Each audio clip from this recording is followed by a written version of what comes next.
إن الحمد لله الصلاة والسلام على رسول الله وعلى آله وصحبه أجمعين. فقد قال الله تعالى في كلامه المجيد والفرقان الحميد: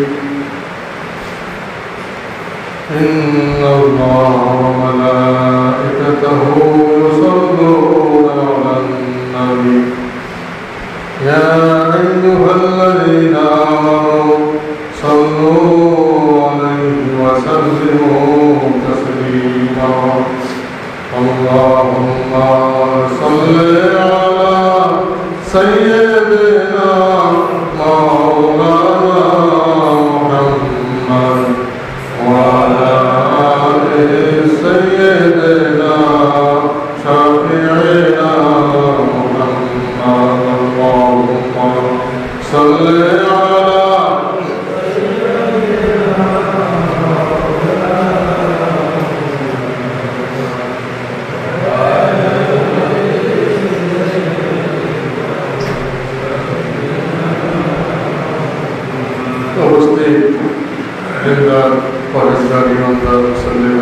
আসসালামু আলাইকুম ওয়া রাহমাতুল্লাহ। আল্লাহ পাকের নিকটে লাখ কোটি শুকরিয়া, আল্লাহ রাব্বুল আলামিন আমাদেরকে জুমার সালাতে হাজির হওয়ার তৌফিক দান করেছে, ইবাদত বন্দি করার তৌফিক দান করেছে, কোরআন হাদিস আলোকে কথা বলার, কথা শোনার তৌফিক দান করেছে। আল্লাহ রাব্বুল আলামিনের কাছে আমরা শুকরিয়া আদায় করছি, আলহামদুলিল্লাহ। আরো শুকরিয়া আদায় করছি এই জন্য আখিরি জামানার নবী সাইয়্যিদুল মুরসালিন বিশ্বনবী মুহাম্মদুর রাসূলুল্লাহ সাল্লাল্লাহু আলাইহি ওয়াসাল্লামের উম্মত হিসেবে আমরা এই পৃথিবীর বুকে আগমন করতে পেরেছি। আল্লাহ রাব্বুল আলামিন আমাদেরকে তৌফিক দিয়েছেন, এই জন্য আমরা এবার কালিমাতুশ শুকর আদায় করছি, আলহামদুলিল্লাহ। আল্লাহ রাব্বুল আলামিন সূরা আমিন সাজদার 33 নম্বর আয়াতে আল্লাহ বলেছেন, আমান আহসানু কাওলাম মিম্মান দাআ ইলাল্লাহ ওয়া আমিলা সালিহান ওয়া ক্বালা ইন্নানী মিনাল মুসলিমিন। ওই ব্যক্তির কথার চাইতে আর উত্তম কথা কার আছে যেই ব্যক্তি মানুষকে আল্লাহর দিকে আহ্বান করে। আমান আহসানু কাওলাম মিম্মান দাআ ইলাল্লাহ, মিম্মান দাআ ইলাল্লাহ, দাআ মানে দাওয়াত দেয়। কোন দিকে? ইলাল্লাহ, আল্লাহর দিকে। যে ব্যক্তি মানুষকে আল্লাহর দিকে আহ্বান করে, আল্লাহর দিকে ডাকে, তার চাইতে উত্তম ডাক, উত্তম কথা, উত্তম আহ্বান আর কার আছে? আল্লাহ জিজ্ঞেস করছেন কার আছে, অর্থাৎ কারো নাই। এর চাইতে উত্তম কাজ পৃথিবীতে আর নাই। কি কাজ? আল্লাহর দিকে মানুষকে ডাকবে, আল্লাহর দিকে ডাকবে, নামাজের দিকে ডাকবে, রোজার দিকে ডাকবে, হজের দিকে ডাকবে, যাকাতের দিকে ডাকবে, পর্দার দিকে ডাকবে, ভালো কাজের দিকে আহ্বান করবে, আর খারাপ কাজ থেকে বিরত রাখার জন্য উপদেশ দেবে যে ভাই এই কাজ করেন না, এই কাজ করেন না, এটা ইসলামে জায়েজ নাই, এটা হারাম। এই অন্যায় কাজ, খারাপ কাজ, শরীয়ত বিরোধী কাজ, এই কাজ থেকে মানুষকে বিরত রাখার জন্য নির্দেশ দেবে, আর ভালো কাজের দিকে মানুষকে আহ্বান করবে, ডাকবে। যে ব্যক্তি মানুষকে আল্লাহর দিকে ডাকে, আল্লাহ কোরআনের দিকে ডাকে, আল্লাহ ইসলামের দিকে ডাকে, নবীর তরিকার দিকে ডাকে, এই ব্যক্তির ডাক, এই ব্যক্তির আহ্বানের চাইতে উত্তম আহ্বান পৃথিবীতে আর কারণে। সেই কথাই আল্লাহ রাব্বুল আলামিন সূরা হামিম আর সাজদার 33 নম্বর আয়াতের মধ্যে আল্লাহ বলেছেন। তাহলে এই আয়াত দ্বারা আমরা কি বুঝলাম? যে আল্লাহ আমাদেরকে দায়িত্ব দিয়েছেন যে তোমরা আল্লাহর দিকে ডাকো, ইসলামের দিকে ডাকো, কোরআনের দিকে ডাকো, আহ্বান করো মানুষকে। এই দায়িত্ব আল্লাহ দিয়ে দিয়েছেন এবং এই দায়িত্ব নিয়েই 1,40,000 পয়গম্বর বা 2,40,000 পয়গম্বর পৃথিবীর বুকে আগমন করছে। এই দায়িত্ব নিয়ে তাদের আর কোনো কাজ ছিল না। তাদের এই চাকরি একটাই দায়িত্ব, তোমরা আল্লাহ থেকে ডাকো মানুষকে, আল্লাহর দিকে ডাকবো। যার কারণে সমস্ত নবী রাসূলরা আল্লাহর দিকে মানুষকে ডাকছেন এবং আল্লাহর পথ কোনটা, আল্লাহর রাস্তা কোনটা সেটা তিনি দেখিয়ে দিয়েছেন। এই জন্য সকল নবীদের একটাই কথা ছিল, একটাই আহ্বান ছিল, ইয়া কওমি ইবুদুল্লাহ, হে আমার কওম আল্লাহর গোলামি করো, আল্লাহর ইবাদত করো। ইয়া কওমি ইবুদুল্লাহ, হে আমার কওম আল্লাহর গোলামি করো, আল্লাহর দাসত্ব করো, আল্লাহর হুকুম মানো, আল্লাহর ইবাদত করো। মা লাকুম মিন ইলাহিন গায়রু, আল্লাহ ছাড়া অন্য কোনো মাবুদ নাই। মা লাকুম মিন ইলাহিন গায়রু, আল্লাহ ছাড়া অন্য কোনো ইলাহ নাই, অন্য কোনো মাবুদ নাই, অন্য কোনো উপাস্য নাই। অন্য কারো বিধান মানা যাবে না, কারো হুকুম মানা যাবে না, কারো গোলামি করা যাবে না। যার কারণে আমরা কিন্তু নামাজের মধ্যে, 5 ওয়াক্ত নামাজের মধ্যে, প্রত্যেক নামাজের মধ্যে সূরা ফাতিহার মধ্যে কি বলি? ইয়্যাকা না'বুদু ওয়া ইয়্যাকা নাস্তাঈন। এর অর্থ কি? আল্লাহ আমরা একমাত্র তোমারই গোলামি করি, একমাত্র তোমারই ইবাদত করি এবং একমাত্র তোমারই কাছে সাহায্য চাই। এই অর্থ ইয়্যাকা না'বুদু, একমাত্র তোমারই ইবাদত করি, তোমারই গোলামি করি, তোমারই দাসত্ব করি।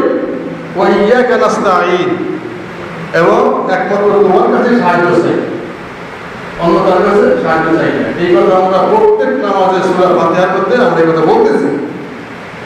অতএব নবী রাসূলুল্লাহ বলেছে, ইয়া কওমি ইবুদুল্লাহ, হে আমার কওম আল্লাহর গোলামি করো, আল্লাহর দাসত্ব করো, আল্লাহর বিধান মেনে চলো, আল্লাহর হুকুম মেনে চলো।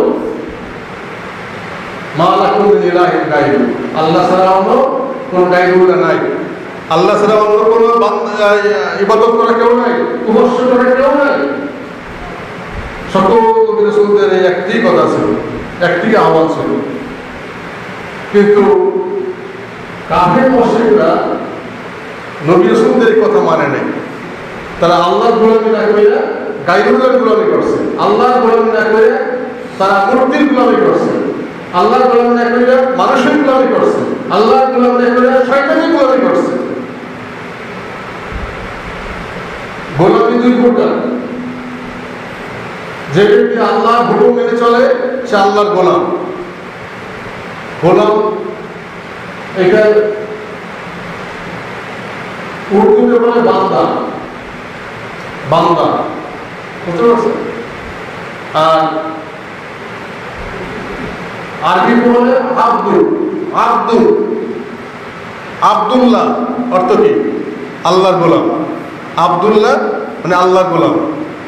আব্দুল এই ইবাদত থেকে আসছে। ইবাদত, ইবাদত মানে গোলামি করা, হুকুম মানা। অর্থাৎ আমরা কেউ মালিক না, পৃথিবীর আমরা কেউ কি মালিক না। মালিক কে? আল্লাহ।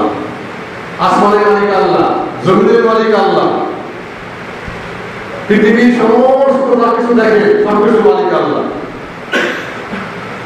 যা কিছুই দেখে কেউ বলতে পারবে না যে এই জিনিসটা আমি তৈরি করছি, বলতে পারবে? যেটাই হাত দেবে এটা আল্লাহ তৈরি। পৃথিবীর কোনো মানুষ তৈরি করার ক্ষমতা রাখে না। তো এই জন্য আমরা কোনো মালিক না, মালিক হচ্ছেন আল্লাহ। আমরা হলো তার গোলাম। তার আল্লাহ আমাদের মালিক, আমরা তার গোলাম। তার একটা সংসার যদি চলে, সংসারে কি সংসারে যিনি মালিক আছেন তার হুকুমে চলে না গোলামের হুকুমে চলে? মালিকের হুকুমে চলে। একটা প্রতিষ্ঠানের যারা মালিক, একটা কোম্পানির যারা মালিক, সে মালিকের হুকুমে কোম্পানি চলে। যারা চাকরি করে তারা কি? চাকর। তারা চাকর, তারা গোলাম। ওখানে তাদের কোনো মাকুদুরি নেই। মালিক যেভাবে চালাবে তার সেভাবে চলতে হবে, যেভাবে ডিউটি পালন করতে হবে ওইভাবে ডিউটি পালন করতে হবে। ওখানে যারা চাকরি করে তারা কোনো মালিকের উপরে খবরদারি করতে পারবে না। কি বলে পারবে? মালিকের হুকুম করতে পারবে না। মালিক হুকুম করবে, যারা চাকরি করে তো তারা সেইভাবে চাকরি করবে। তাহলে এই আসমানের মালিক আল্লাহ, জমিনের মালিক আল্লাহ, আমার মালিক আল্লাহ, সমস্ত সৃষ্টিজীব যা কিছু সব কিছুর মালিক আল্লাহ। তাহলে হুকুম চলবে কার? আল্লাহ। আল্লাহ লাহুল খালকু ওয়াল আমরু, কোরআনে আয়াত। আল্লাহ বলেন সাবধান, সৃষ্টি যা বিধান চলবে তার, সৃষ্টি যা বিধান চলবে তার, আইন চলবে তার। এখানে কোনো গোলামের আইন চলবে না, এখানে কোনো চাকরের আইন চলবে না, মালিকের আইন চলবে। এটাই নিয়ম পৃথিবীতে। পৃথিবীতে যেমন একটা অফিসের যে প্রধান, ডিসি অফিসের ডিসি প্রধান, ডিসি হুকুম করবে, পুরো জেলা তার হুকুমে চলবে। বুঝতে পারছেন? তার হুকুমের বাইরে চলবে না। আবার ডিসি হুকুম করার একজন আছে, কে? রাষ্ট্র। রাষ্ট্র আছে, রাষ্ট্র তাকে যে আইন দিছে, আইন মোতাবেক ডিসি তার রাষ্ট্র চালাইতে হবে। এর বাইরে যদি সে চালায় যেটা রাষ্ট্র বিরোধী আইন, তাহলে ডিসি চাকরি থাকবে? চাকরি থাকবে না। বুঝতে পারছেন কথা? আমি এই জন্য উদাহরণ দিয়ে বলতেছি যে এই পৃথিবীটার মালিক আল্লাহ, আসমানের মালিক আল্লাহ, জমিনের মালিক আল্লাহ। এমনকি আমার মালিকও আমি নিজে না, আপনার মালিক আপনি না, এই হাতের মালিক আপনি না, পায়ের মালিক আপনি না, চোখের মালিক আপনি না, জিহ্বার মালিক আপনি না, আপনার এই নাকের মালিক আপনি না। সব কিছুর মালিক হচ্ছেন আল্লাহ রাব্বুল আলামিন। এই হাত কাল কিয়ামতের ময়দানে আমার বিরুদ্ধে আপনার বিরুদ্ধে সাক্ষী দেবে। বুঝতে পারছেন? আল ইয়াউমা নাখতিমু আলা আফওয়াহিহিম, সূরা ইয়াসিনের মধ্যে আছে, আল ইয়াউমা নাখতিমু আলা আফওয়াহিহিম। আমি কাল কিয়ামতের ময়দানে প্রত্যেকের মুখের মধ্যে আমি মুখ তালাবদ্ধ করে দেবো, আটকাই দেবো, টেপ লাগাই দেবো। অতুকাল্লিমুনা আইদিহিম, তাদের হাত আমার সঙ্গে কথা বলবে, মুখ বন্ধ, হাত কথা বলবে। ফাতাশহাদু আরজুলুহুম বিমা কানু ইয়াকসিবুন, তাদের পাও সাক্ষী দেবে তারা যে আমল তারা করছে, এই পাও সাক্ষী দেবে। তখন এই হাত আমার আপনার বিরুদ্ধে সাক্ষী দেবে, পাও আমার আপনার বিরুদ্ধে সাক্ষী দেবে, হাত আমার বিরুদ্ধে কথা বলবে, এই চামড়া শরীরের চামড়া মতো কথা বলবে। এটা আমার কথা না, কোরআনের কথা। তখন ওই ব্যক্তি জিজ্ঞাসা করবে, তোমরা আমার বিরুদ্ধে কেন সাক্ষী দিলা, কেন কথা বললা? তোমাদেরকে লালন পালন করার জন্য, খাওয়াইয়া পড়াইয়া বাঁচানোর জন্য, ভালো আরামে আয়সা রাখার জন্য কত চেষ্টা করছি, কত হালাল নাই, হারাম নাই, বৈধ নাই, অবৈধ নাই, কত টাকা পয়সা কামাই করছি তোমার এই শরীরকে শান্তি দেওয়ার জন্য, আর আজকে তুমি আমার প্রতি কথা বলতেছো। তখন তাদের জবান খুলে যাবে যে এইগুলোর মালিক তুমি না, এগুলো মালিক আল্লাহ। তুমি আমাদেরকে খারাপ পথে, অন্যায় পথে চালিয়েছ, এই জন্য আমাদের কাছে হক কথা বলতে হবে। আল্লাহ আমাদের জবান খুলে দিয়েছেন, আমরা তাই হক কথা বলতেছি। সুবহানাল্লাহ। দেখছেন?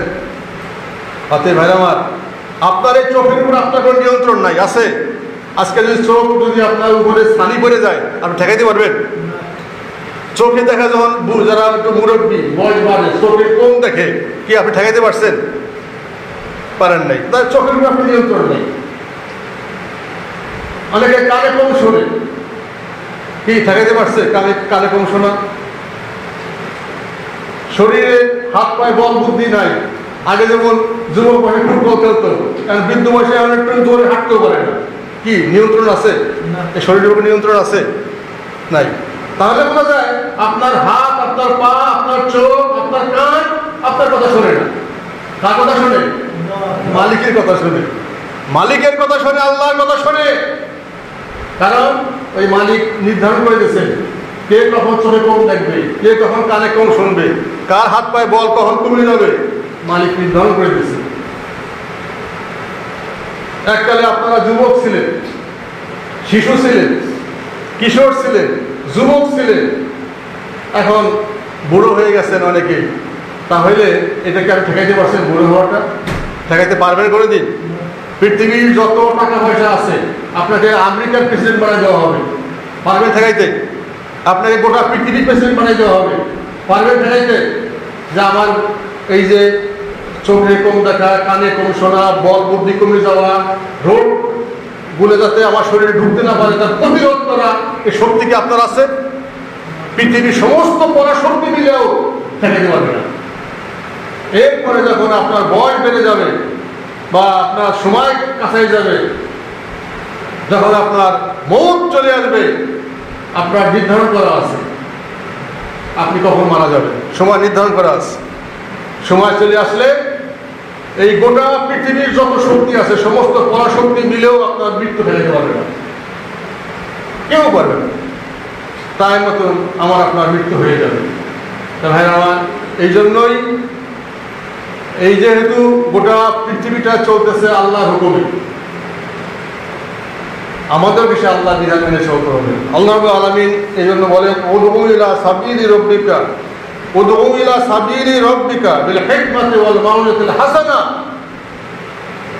উদউ ইলা সাবিলি রাব্বিকা, তুমি তোমার রবের দিকে মানুষকে আহ্বান করো, তুমি তোমার রবের দিকে মানুষকে ডাকো, আহ্বান করো।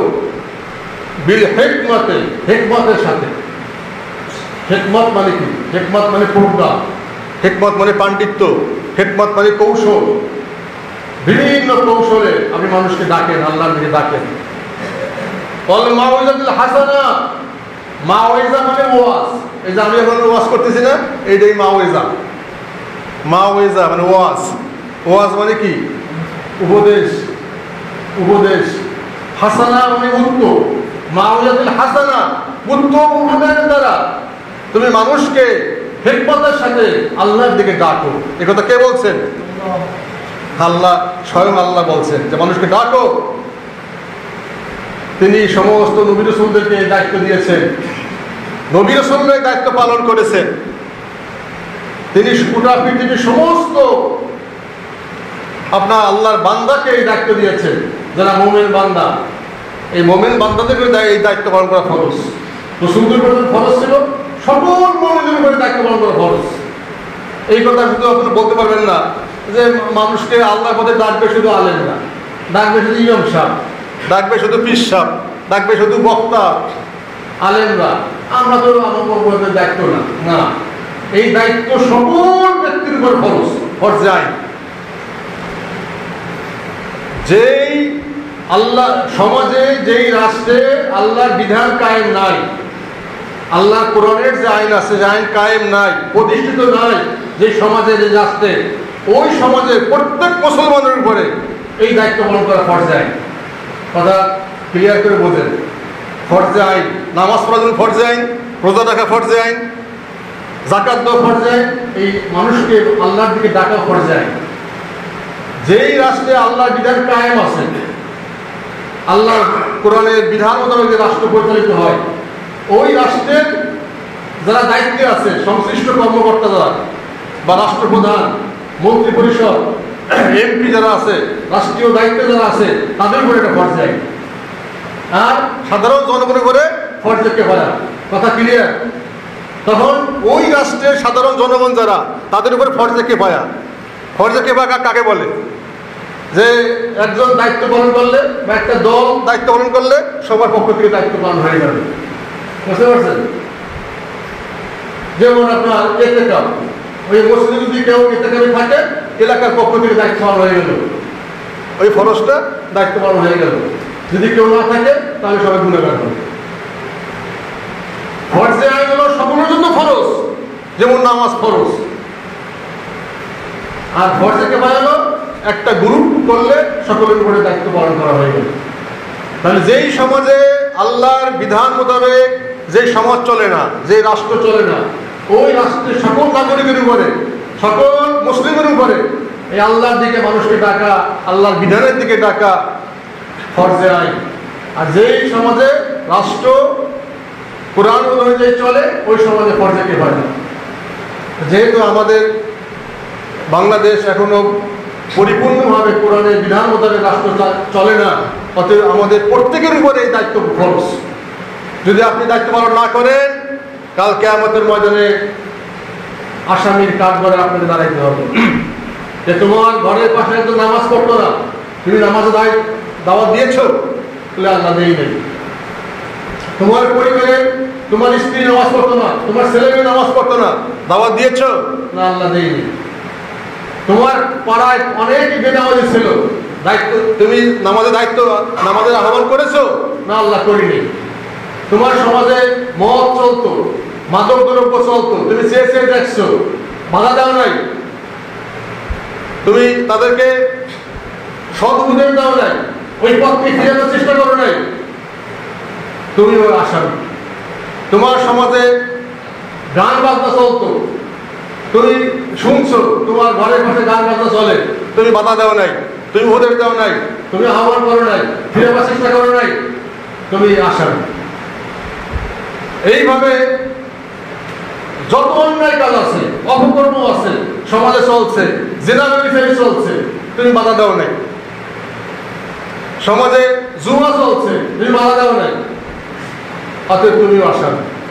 অতএব ভাই আমার, আমি একা 5 ওয়াক্ত নামাজ পড়ি, রোজা রাখি, হজ করি, যাকাত দেই, তাহাজ্জুদ নামাজ পড়ি, একেবারে আল্লাহ খাস ওলি, কিন্তু আমার পরিবার ইসলামের পথে নাই, আমার সমাজ ইসলামের পথে নাই, আমার রাষ্ট্র ইসলামের পথে নাই, আমার এলাকার মানুষ ইসলামের পথে নাই, আমি তাদেরকে দাওয়াত দিই নাই, তাদেরকে এই পথে ডাকি নেই, কোরআন তাদের সামনে পাঠ করে শুনেই নেই, কোরআনের আহ্বান জানাই নেই, কোরআনের মেসেজ তাদের কাছে পৌঁছে দিই নেই, কিন্তু আমি একা একাই আল্লাহর ওলি।